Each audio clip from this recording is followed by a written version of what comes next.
on to help us with the video. It started. The recording started? Yes, it started. Okay, thank you.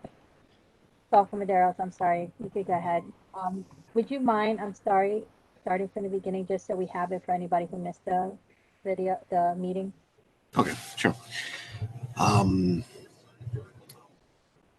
Year to date so far for the precinct, we have a rise of 15.3% in crime as compared to last year at this time of year. The raw number for that is 1,212 complaints this year so far as compared to 1,051 complaints last year this time of year. The biggest driver of crime this year is grand larcenies of automobiles. The raw number for that is 231 complaints this year as compared to 162 complaints from last year, which is basically a 42.6% increase over last year.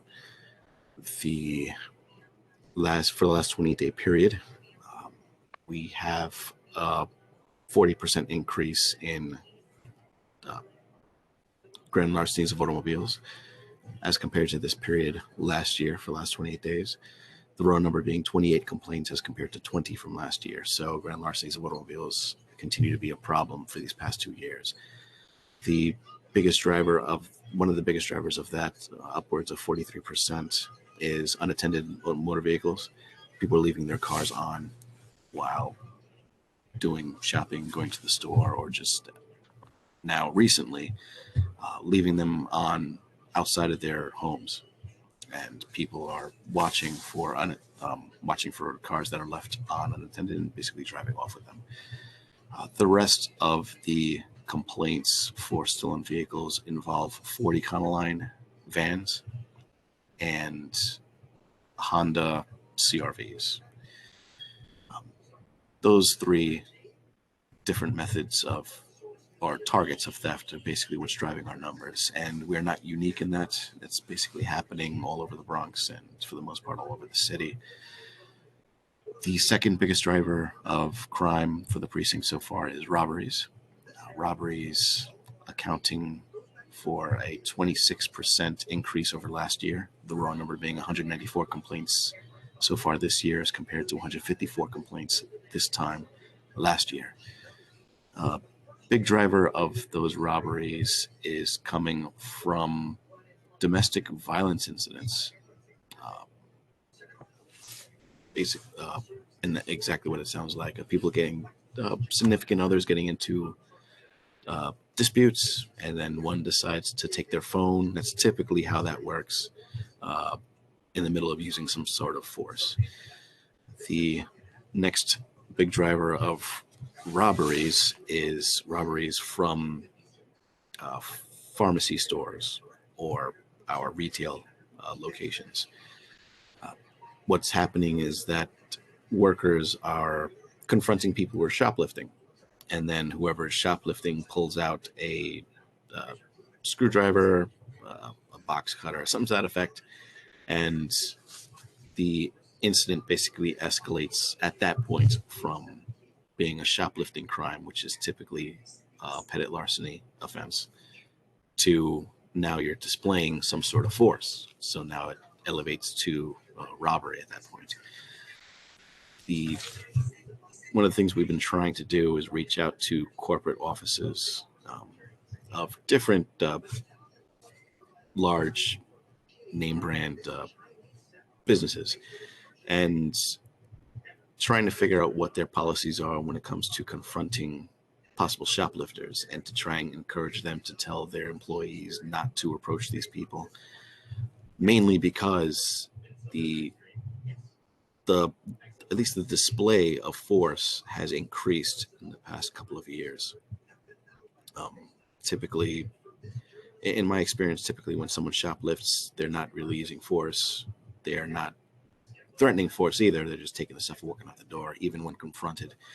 But now, for reasons I don't know and that I cannot explain, it seems that there has been an increase of just incidents where the shoplifter is just either displaying or threatening some sort of force. More likely than not now is just displaying some sort of weapon or thing that can be used to hurt other people if they try to stop them.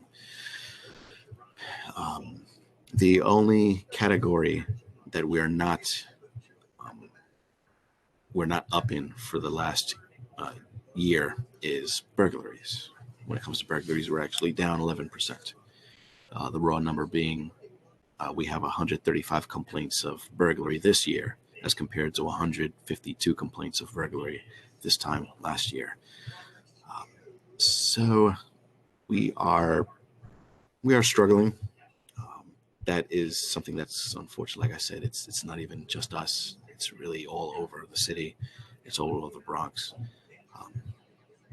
With our increases in crime, it's actually worse in many other commands in the Bronx. So we are doing our best to keep these incidents down, either through outreach or through enforcement. But it's been tough. Something I wanted to mention. I'm sorry, I literally just forgot it. Maybe it'll come back to me later. Oh, that's what it is. In terms of noteworthy incidents, we had an incident early Sunday morning, I believe.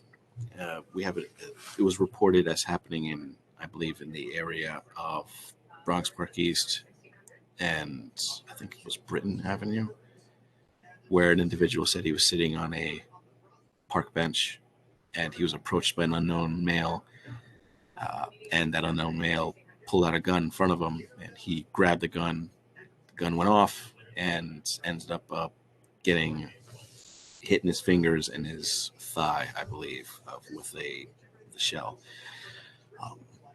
After being notified of what happened and after a preliminary investigation, it seems that it might be possible that the complainant may not be being truthful about what actually occurred and what happened to him. That's about as far as I'm willing to go in terms of that explanation. So the investigation is ongoing until we have anything more concrete. And I think that was it for anything noteworthy, at least for the past week or few weeks or so. So does anyone have any questions? Does anyone have any questions for Officer Madero? If there's no board members, I'd like to say something. Sure, Robert. You go ahead, and Roxanne, so you raise your hand. You can go right after Robert. In looking at the stats, okay, the CompStat stats, you've already met the total number of crimes as of last year, with 6 weeks to go. Is that correct? You mean if we exceeded last year's numbers, No, then you've already for the met most the part, number. yeah. You have Yeah. 12, okay. Also, you forgot to mention that shooting incidents are up from 11 to 15 as of now, which is 36.4%. And shooting victims are up from 13 to 19, which is 46.2%. And this also does not include any unreported crimes, which when I asked Commissioner Shea at a meeting how much crime goes unreported, his answer was much crime goes unreported because we can't gauge how much it is, but it is much. And then the mayor turned at him and said something to him like, what are you saying that for? That there's a lot of crime that goes unreported. So you couldn't give us an estimate of how much crime is unreported, could you? No, it's impossible to say how much crime is unreported, at least for the NYPD. Much crime goes unreported. If that's what the commissioner says, then that must be true. But it's impossible to say. Okay, you guys are doing a fine job, though. I'm telling you that. I appreciate it. I'm sure most of the people in the community appreciate you. Thank you. Thank you. Roxanne, you could go ahead, and Daniel, I see you have a hand raised. You'll go next. Okay, thank you so much. Officer, may I ask you a quick question, please? Yes. When there's crimes in parks, let's say grand larceny or homicide, God forbid, how do you reflect that in your stats? I know it would be considered homicide, but do you segment it by when it's done outside parks or within parks? We have a category of crimes that happens in parks. So we would be able to differentiate between stuff that happens in parks and outside of parks. Would that I don't be have that in front of me right now though. But if I requested by email, would that information be provided to me? Possibly. Possibly. I honestly wouldn't know how to get that information myself. I'd have to ask someone to get it for me if they could. Okay. Okay. Thank you, officer. Any help, assistance you could do regarding obtaining that information would be much appreciated. Second item. Resident told me that 2 weeks ago, a transient woman was found dead in the Bronx Park, and they said that she was stabbed. Is that accurate or not? You mean in the 49 precinct? Yes, within the 49 precinct confine. It's right on Boston Road and Bronx Park East. They said she's a homeless woman that's been in the park for years, and she was found dead. They said that the area was taped up, so they assume it was murder. Can you confirm, is that a rumor, true or not? 2 weeks ago. 2 weeks ago? Correct. No, I'm pretty sure that didn't happen. No? I would have heard about that by now. Okay, because this person that told me is very reliable. She lives right across from the park, and she walks her dog there daily. I find it hard. Maybe within 4 weeks, because she told me this last Saturday. So maybe I should add an additional week, 3 weeks ago. No, I haven't heard anything about that. If there was someone found, someone found dead within Bronx Park in the complex of 49, it must have been natural causes, because I have not heard anything like that. Okay. They said she was one of the homeless women that they knew her. Okay, I'll follow up with an email, more details. Lastly, there's been 2 incidents that I'd like to address with you, please. And they deal with cats. Last week, this Asian woman who does trap neuter release in Van Ness and Morris Park Avenue, she saw cats food and she knocked on a nearby door asking them if they wanted her to do trap neuter release for free. And instead they called the police on her. When the police arrived, for some reason, they may have remarked that she wanted to take the cats to a Chinese restaurant. Mind you, this woman is a very young woman. She has a lot of empathy for animals, and she never had that kind of interaction with police, so she was very traumatized by it. Is it possible for you to look into that into that interaction? There was no arrest made. So about 2 weeks ago, Van Ness and Morris Park Avenue. That'd be impossible at this point. The best, and not only that, but I wouldn't really have the authority to look into something like that anyway. At this point in time, when it comes to investigating the actions of, I guess, other officers, whether those actions are appropriate to what they're doing, and by what you're telling me, that doesn't sound like they did the right thing. For the most part, the New York City Police Department and the city at large does not really trust officers to investigate fellow officers. So the best thing for her to do would be to contact the Civilian Complaint Review Board. They would handle this type of complaint when it comes to officers who say things that are inappropriate. Okay, I'll mention it, but she doesn't really want to follow up on it. I just figure I'd mention it to you at this meeting. And now the second issue with another regarding cats again. There's a closed business on Astor Avenue and I think Kruger, and there's cats trapped in there. And the man has been feeding them at night because they have no way to venture outside to forage or to hunt. To make this quick, we've been trying to speak to the owner of this premise, and they're not giving us access to this facility. Can we follow up with you on email on how we can rescue these poor cats that are trapped there for weeks now, and they have no way of surviving without the kindness of this man that's been feeding them every night through the window? Do you have the address? Yeah, I can email it to you because I have to Google it. But it's at the corner of Astor Avenue and Kruger Avenue. It's right next door. It was the old laundromat right next door to the Albanian Social Club on Astor Avenue. That corner, right on Kruger and Holland. I'm sorry, on Holland and Astor, right that corner. I'll email you the address. I have to Google it. And I believe something like that could actually be handled through 911. he called 911 and he called the fire department last week. He waited for 2 hours and no one responded. Then he reached out to me a few days ago, and I've been taking pictures thinking maybe I could go to News 12 or Bronx Times.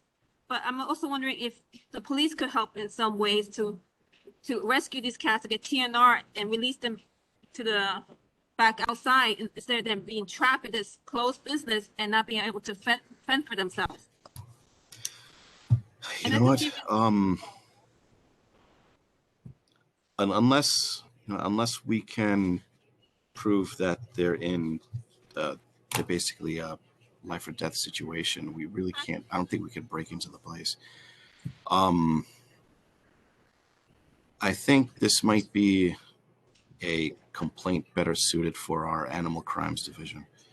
Okay. I don't mean to interrupt, but I happen to know the owner of that.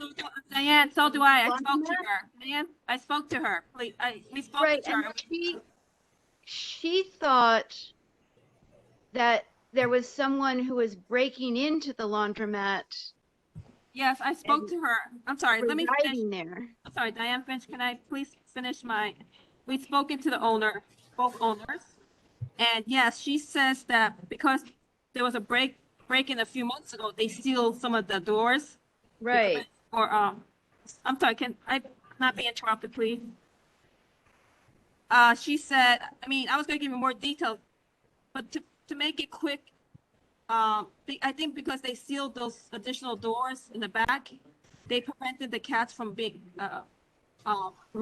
going in and out of the premise, so that's why the cats are now trapped in there. And I tried to make arrangements with the family to enter the facility so I could do a quick inspection of the cats. I take pictures at night. The cats are there, and they're trapped in there at night. I fed the cat with the man last night, and I'm going to feed them again with him tonight just to take more pictures. But let's talk about this offline because there's more issues involved with this, and I don't want to. This is a public meeting, and I think some issues are sensitive. If you don't mind. Yeah, that's fine. But from what you're telling me so far, because you guys are feeding them, it's not an emergency. So it's probably not something that we can handle, not without something specialized from our animal crimes unit. So I think I still have a contact there. I'll see if I can find out more. I'll send you an email do. with the address and photos of it. Maybe if I give you the number of the owner, maybe you could interact with them and ask them if they could provide access to the business. Sure. Okay, and lastly, I'm sorry to take up so much time, but officer, there's a residents of Stillwell and Pelham Parkway North. They tell me they cannot walk their dogs or go jogging in the morning because there's 4 tents out there and there's a person from a group that feeds them in the morning. I went last night around midnight. There was no one there. Unfortunately, this morning I overslept, so I didn't go out there till 8 a.m. But they tell me they're out there till 5, 6 a.m., which when they run and jog, when they walk their pets and jog. Can we have a session to go between 1 a.m. to 6 a.m. to see if there is an encampment, because the homeowners are adamant that there is people sleeping on the parkway. I have not bear first witness to that, but I really doubt they're lying to me. There's no reason for them to make up stories like this. Gotcha. We don't have much manpower over the midnights, so they're not going to be dedicated to something like that, checking the parkway for 4 hours intervals. The best thing for them to do is that when they see something like that, to call 311. I did ask them to call 311. I don't know if they did or not, but I figured I'd bring it up to you since they've been DMing me about this issue for a few weeks now. Yeah, I pass through that area constantly. I've never seen erected tents. Typically, if it's an encampment, they don't take down their tents after putting them up. They just leave them there. So it's kind of odd to me that someone would just take the time to keep putting up and down their tents. But like I said, the best thing to do is for them to call 311 when they see that type of thing. All right. Thank you so much for your time. Okay, Daniel, you can address Officer Darrow's now. Hello. Hello. Hi. So I have, my name's Dan. I currently go to the Bronx River Dog Run to walk my dog. Yes. I just texted everyone the address of the location. The issue is that there's no lights on that block. There's no lights at all. So it gets pitch dark, when sun sets. And Yeah, I imagine it would. Yeah. yeah. So the issue. So we've been working closely with the assemblywoman and councilman on the issue, to put in lights for for long-term solutions with the Parks Department. But my concern is that a lot of these solutions are going to take some time, and they mostly likely will not be resolved within this year, or maybe even even the next. At the area, there's, because it's pitch dark, the community members purchase our own lights to set up around the park, but it does get stolen if it's left overnight, and also it's nothing like a street light or even a spotlight, to illuminate the area. I'm wondering if there may be resources available that we could temporarily available to the community, where we can illuminate the park while a permanent solution is being worked out. Not through the NYPD. Not to know what to do. No. We have portable work lights that we put up in areas, but we use them for high crime areas. We're not gonna put them up for a dog run. Okay. So the only thing I could think of is maybe the community board. They could reach out to the Bronx Commissioner of DOT. They have access to their own portable light generators. Oh. Maybe they'd be nice enough to lend one. Mm-hmm. I mean, I could see that Oh. happening before the NYPD being able to do anything about it. Oh, I see. Is the dog run in a park? Yeah, it's the dog run just south of Pelham Parkway South and Boston Road, right? Yes, sir. Oh, okay. Yeah, it's So inside the park, it would probably be something for parks. If you want something stationed outside of the park, then that could be DOT. We're gonna have, hopefully next month, the DOT commissioner, the new DOT commissioner, will be at our meeting. But I can also reach out to parks and see if that's something that they would be able to address, the Parks Committee. Yeah, that'd be great. I mean, I think, we do have a couple of permanent solutions being worked on right now, but like I said, all these things are going to take some time, and at least for this season, the next few months, and, it's an issue that the community still has to face. Yeah, definitely. It could definitely be addressed either in this committee or in the Parks Committee. But I'll reach out to the chair of the Parks and together maybe we could help come up with a solution. Okay, thank you. You're welcome. Diana, you're next. Hi, everyone. Hi, Officer Medeiros. Hello. I wanted to ask about an assault that occurred, I think, last Tuesday, White Plains Road by the north exit of the 2 train, the Dunkin' Donuts, Botanical Market, that intersection. I think it was a stabbing. We didn't hear very much about it afterwards, and we've long been concerned about that intersection because of the temporary trailer that the MTA has there that really blocks off a part of the sidewalk area there by the Botanical Market and makes it very unsafe as you're exiting the subway or entering the subway. So I just wanted to know, was that a robbery? Did it involve the subway? Did it involve, what kind of assault was it? Did the MTA trailer play any role in this happening there? The only assault I'm aware of at that particular location involved 2 Columbus High School students. They were approached by a group of people, and they were basically jumped at that particular location. I'm not aware of any stabbing, slashings, knifing things. I mean, there could very well be an incident like that within the past week or 2, but I haven't heard of it. It was like at around probably 9 o'clock at night, something like that? No, that wasn't on 9 o'clock at night. That was closer to Right. 3 o'clock in the afternoon. Right. Because there were some pictures on social media posted. It was a stabbing, I think. But our concern was whether the MTA shed had played a part in whatever happened. You know, like if someone was hiding and jumped out on someone or something like that. Gotcha. Like I said, I'm not aware of any incident involving stabbings or slashings in that Because intersection. I came across it afterwards when they were doing the investigation, but at that point they wouldn't give me any information because they were investigating. So how would I find out? Diana, excuse me 1 second. Roxanne says she had some information regarding it. Roxanne? Hi there. Thank you. The photo that she's mentioning was the photo that I took and put on Instagram on Francis Pelham Parkway. This stabbing did happen at 9 p.m. It happened near the barber shop. And unfortunately, this young man, when I spoke to your partner at Community Affairs, unfortunately, thankfully, this man has survived and is doing well. He's a young male. Unfortunately, he's not cooperating with the investigation. It's still an active investigation. It happened near the barber shop. Someone stabbed him at the neck. Walked toward the Botanical Market. He was bleeding profusely, where I rapidly called the ambulance while another man held him from walking into traffic because he was actually very confused because he was the loss of blood.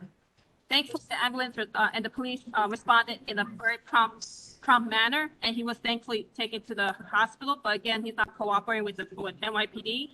But this stabbing had nothing to do with NTA infrastructure. It actually happened near the barber shop.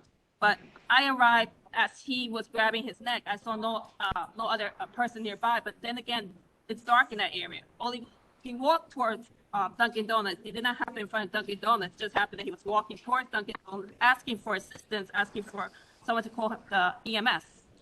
So Officer Grant gave me all the details, which is basically it's under investigation. The man is doing well. He's not cooperating, but that's all they can divulge due to the fact that it's an active investigation. But that area is a problem spot, not because of Dunkin' Donuts. It's just people tend to do a lot of panhandling and drug dealings around there, unfortunately. Thank you. Thank you. I didn't even know what happened. No one told me. Diana, is that all you had? Yeah, that was all, but thanks, because our concern was also whether the MTA shed had played any part. Okay. Thank you, Diana. I'm sorry, Yahira, your hand is raised? Yes, hi, good evening. Officer Maderos, I have a concern with the drag racing that goes on by Gun Hill, by the Home Depot. Home Depot. Yeah, I visited your precinct council meeting about a month ago and I mentioned it and it's still going on. So I'm just wondering what the police department is doing in reference to this drag racing, because it's not just happening there, it is now happening on Eastchester Road.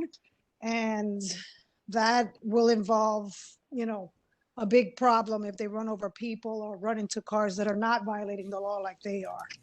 So what is going on with that type of activity? And I would love for it to stop because it keeps me up at 3 o'clock in the morning. Gotcha. Yeah, I've actually been receiving a lot of complaints about that particular area. The problem that we're having is that Home Depot, from what I understand now, doesn't want to lock their gates because they have deliveries in the middle of the night. Even with deliveries, there's ways around it. You can still lock gates. You could put combination locks. You could put a special note on the invoice saying how to access the property. There's really no reason why they can't lock the place. It's just laziness, in my opinion. In terms of the drag racing itself, a lot of it, from what I understand, is happening either at or around midnight or after midnight, from what I was told. The problem that we have there is that enforcement for drag racing is considered specialized in the NYPD. You actually need to be certified in speed enforcement to take that type of action. And there are not many officers in the 4-9 precinct that are certified for that type of thing. And the ones that are certified do not work at those hours. The only thing I could do is tell the commanding officer, just reiterate once again that this stuff is still occurring and that I'm getting more complaints than Yeah. ever about it. What about And- reckless driving? Can you get them on reckless driving if they are causing pedestrians and other vehicles to have to stop? Because it is, I believe it's also happening on regular thoroughfare.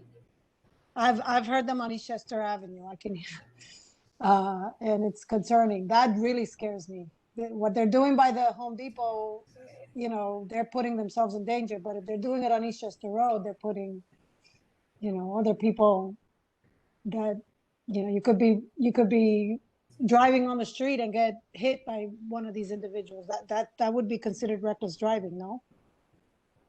Yes, it would. That is a little bit more easier to enforce. Well, to take enforcement action, not necessarily to enforce in court. But I will see what the commanding officer wants to do about it. Okay, thank you, officer. I appreciate it. Does anyone else have any questions for Officer Maderos?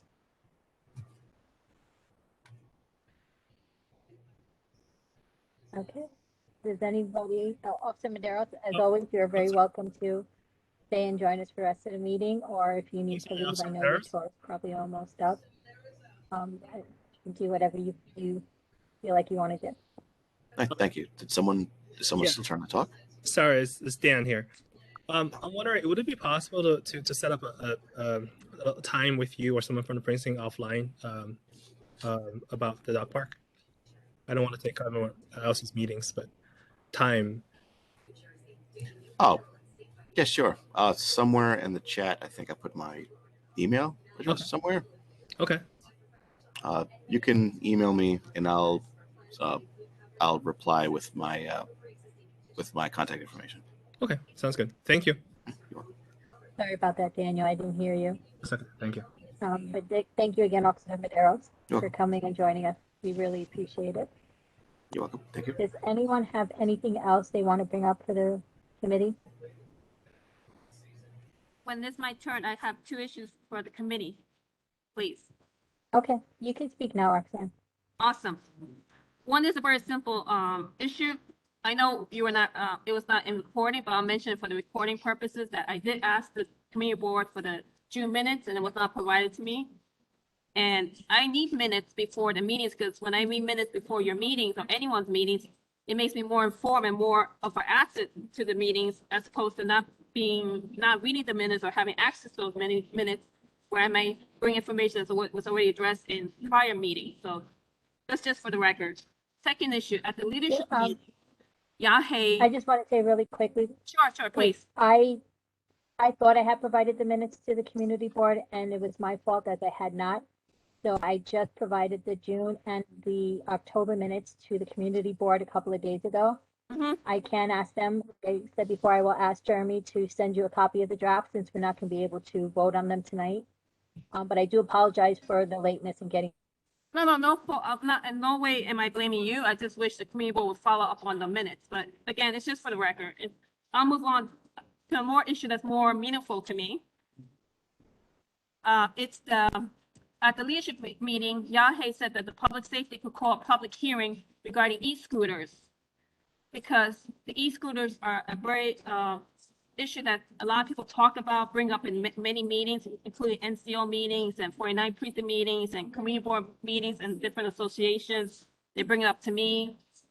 And so Yahe told me it had the leadership chair, which you were not present at last night's meeting, could vote to put a town hall meeting for e-scooters. Is that possible to do that tonight? To put together a public hearing for the No, e-scooters? to vote for a public hearing for e-scooters. Because he said, Unfortunately, our meeting right now is being done without a quorum. So we don't now I have understand what I'm saying. But he the said, ability, but we can bring it up. okay, I'll send you an email because unfortunately, Yahe is not here, but he had a public meeting call for the one-way Rylander Street. And he only needed the chair, which was, I guess, the rabbi for Transportation Committee. He didn't need a quorum, but you know what? I'll just send an email. Maybe it could be follow up later this week. That'll be great. Thank you. All right, thank you so much. Hello. I got a question. Oh, sure, Officer Madero. Forgive me, I forgot the lady that her name that she made the complaint about the drag racing. Is she still on? Yahira? Yes, she's still on. Okay. I'm still on. Yes. Alrighty. Just for my own clarification, are there any specific days or times that you know of that this is happening? Oh, I know that the reports say after midnight, but I can either start paying more attention and write down the times. It seems random. And I know that the police are doing something because we hear sirens and then it quiets down and then it starts again. So I know that there is some effort. I just wish that that it would go away. But I've heard the Eastchester parts. I've heard as early as like 9 or 10 p.m. There have been times when it's been only like 10 p.m. and that's concerning because there are people, still driving around at any time of the day, really. But Gotcha. Okay. Thank you much. if I can pay attention, I will make note of the times, and I can always follow up if you provide me with a way to get in touch with you. In the chat is my email address. Okay. Right. Okay. so Thank much. you. Thanks. Veronica, I'd like to ask the officer a question before he leaves. Yes, absolutely, Bob. Go right ahead. I notice on the Thursday general board meeting agenda, the 49th precinct is not on there, and the 49th precinct is not attending district service cabinet meetings. I asked Deputy Inspector Nateo if there was a problem. He said that he's not getting information from Jeremy about the meetings. Is this the only meeting that the 49th precinct is going to have with the community? I mean, after all, the new mayor or the mayor wants to have the community boards pick the next commanders of the precincts. All right, and there's no interaction with the community board and the police if there's only one meeting that the police are going to go to. They're required to be at the full board meeting, the public safety meeting, and the district service cabinet meeting. Okay, and that comes from one police plaza. Okay, why is this not happening? In terms of why the commanding officer is not attending these meetings, I can't answer that. Why That's the really 49th precinct? The answer was last time that we're not getting notice from Jeremy. Are you getting notice from Jeremy of the meetings? have I been getting notifications of the meetings? No, I haven't. So Jeremy is derelict in doing his duty then. I can't say. If that's his responsibility to notify us, maybe he's not notifying me. He's notifying someone else. Maybe someone else is getting emails. I really can't say. The deputy inspector said he wasn't getting notified by Jeremy. Then that's what he said. One of the things, if you've come to the community board, full board meetings, one of the decisions made was to have the 49th precinct attend the public safety meeting to give the stats and anyone who has any concerns for the 49th precinct, they would come to the public safety meeting.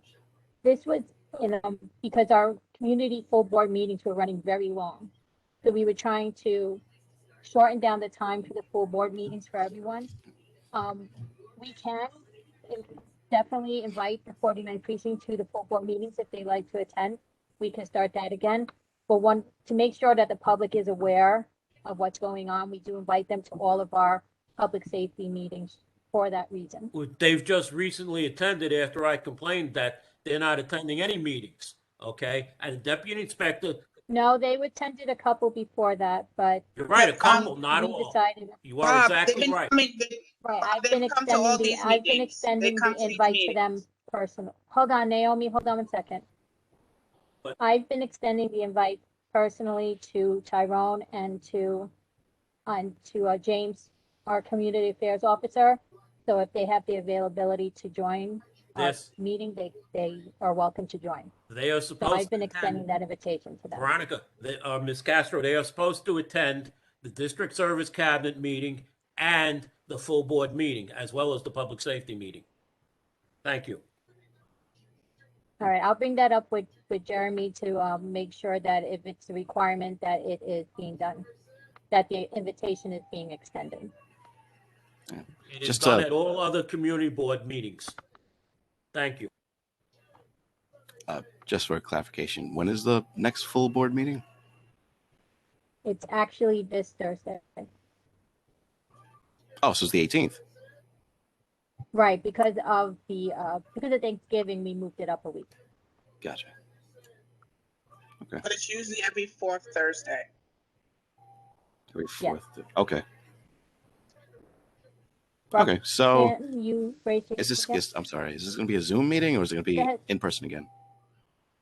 This month, it's going to be a Zoom, WebEx meeting again, and then I think we're going to revisit whether or not we're going to do in live meetings or WebEx meetings come January. So I don't know about my commanding officer's schedule or that of community affairs, but if I'm available on Thursday, 7 o'clock, right? 7 o'clock, Yeah. yes. I'll try and attend.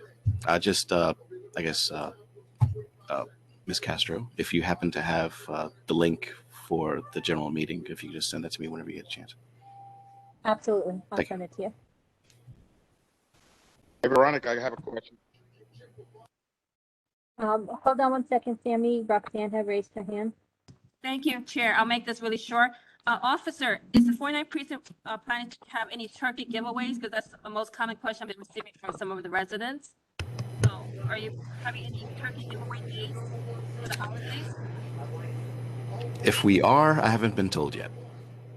Okay, But to thank be you. honest, we should have been told by now, so I don't think we are. All right, thank you so much. Hi, Sammy. Ravello, you had a question? Yes, quick question, Officer Medeiros. As far as you're concerned, does the commanding officer does he have a weekly meeting with his supervisors at the command? As I understand it, not weekly, but they do have a monthly meeting. Yeah, a monthly meeting with the supervisors. I mean, crimes are addressed usually at these meetings, as far as you're concerned? I have never attended one of these supervisor meetings, so Yeah, I can't that's what I really say thought. what's being addressed. Yeah. Well, I mean, as a crime prevention officer, you would, you know that they pay attention to what you call the 7 majors, right? 7 major crimes, and then deployment is the strategy is deploy the resources that you have of the precinct at these areas. Correct? As far as you're concerned. I hope so. I really don't know what goes on with the supervisor meetings. Basically, what I'm saying is that you address the most serious crimes first, and then you work your way down. Typically, yes. Yeah. Okay. No. I just wanted to make sure that people understood that. You know, my last. Just want to say that you guys are doing a tremendous job under the circumstances, and I appreciate what you guys. Thank you. Okay, does anybody else have any issues or concerns to bring up? Okay, if not, then I want to wish everyone a happy Thanksgiving and thank you very much for attending our meetings. I love having people attend our meetings and bring your concerns to me. Apparently, I'm tired too, but thank you everyone and have a great night. Thank you. Good night. Thanks, Officer Good night. Medeiros. Night, Thank have a you. good holiday. All right, bye-bye. Sure. Meeting ending 7:57 p.m. Good night. Night.